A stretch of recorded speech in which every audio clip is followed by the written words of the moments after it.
Hello, Storyworks Junior readers. It's me, it's Lauren. I am so thrilled to be with you today for a video read aloud of my story, The Pigeon Hero of World War I. But before I start, I just wanted to say a special hello to all of you.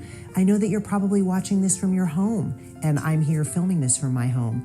So I want to feel as though we're really together.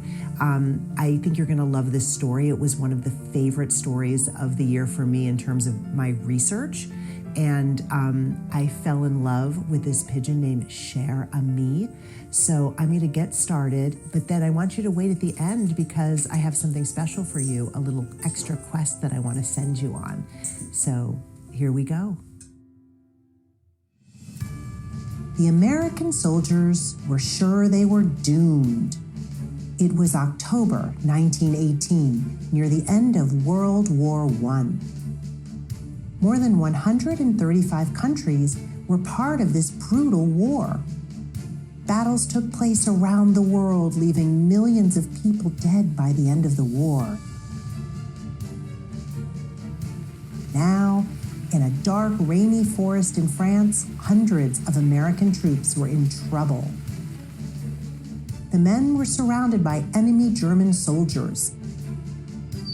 Bombs rained from the sky. The Americans needed help. Their only hope was to get a message out to their leaders.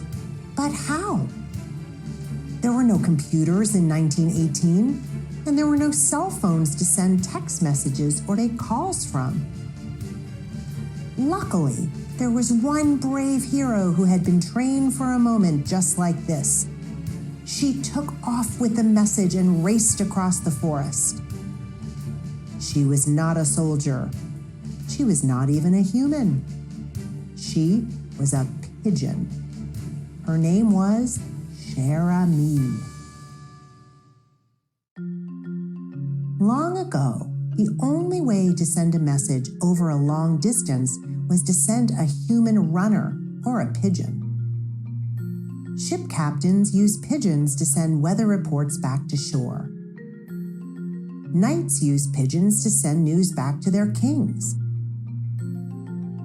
Pigeons were even used at the first Olympics nearly 3,000 years ago. The birds carried the results of chariot races to surrounding cities.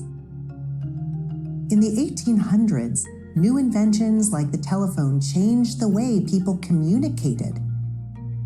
But sending messages over long distances was still hard in wartime. It was especially difficult during battles. And in World War I, the battles were bigger and bloodier than any the world had seen. So when it came to sending messages from a battlefield, nothing was as reliable as a pigeon. Cher Ami was one of thousands of pigeons that served with American soldiers during World War I. What makes pigeons such great messengers? For one thing, pigeons are fast.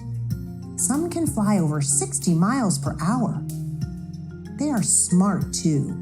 A pigeon's brain is only about the size of a wad of bubble gum. But like the tiny chip in an iPhone, a pigeon's brain is packed with power.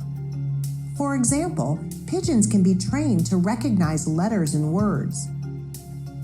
Best of all, pigeons have the power of navigation. These birds can find their way back to their home nest no matter how far away it is. No one needs to show them how to get home. They just know. Cher Ami and 7 other pigeons joined the men of the 77th Infantry Division, led by Charles Whittlesey. Cher Ami's home nest was at the American Army headquarters near Argonne. In peacetime, Argonne was a beautiful forest with towering trees. But World War I had turned the forests of France into battlefields. In the fall of 1918, Whittlesey led an attack on the Germans in Argonne. On October 3rd, Whittlesey's men met a strong German force deep in the forest. The Americans were soon surrounded and under attack. The men tried to fight back, but they were short on supplies and worn out. Food had run low.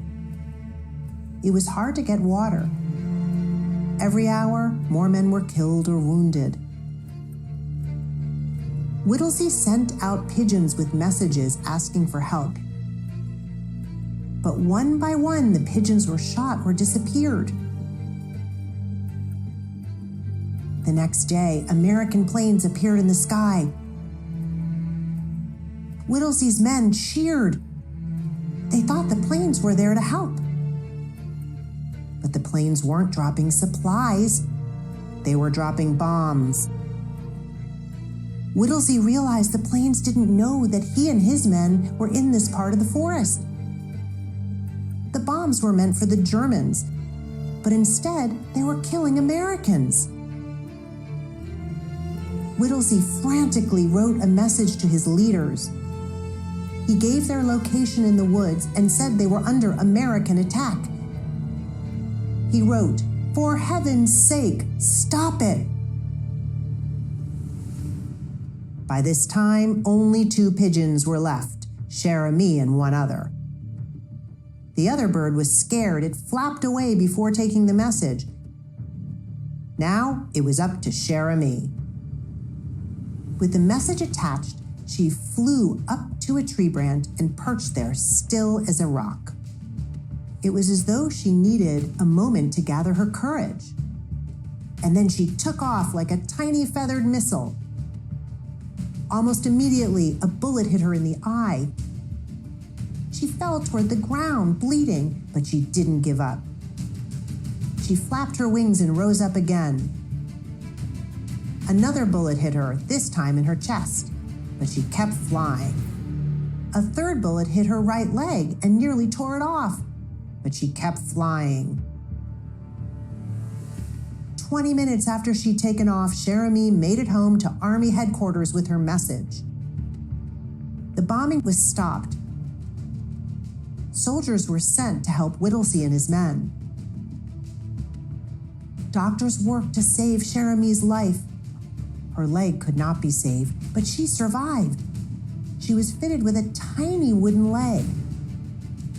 News of her amazing journey spread around the world. She was given a medal and sent to America.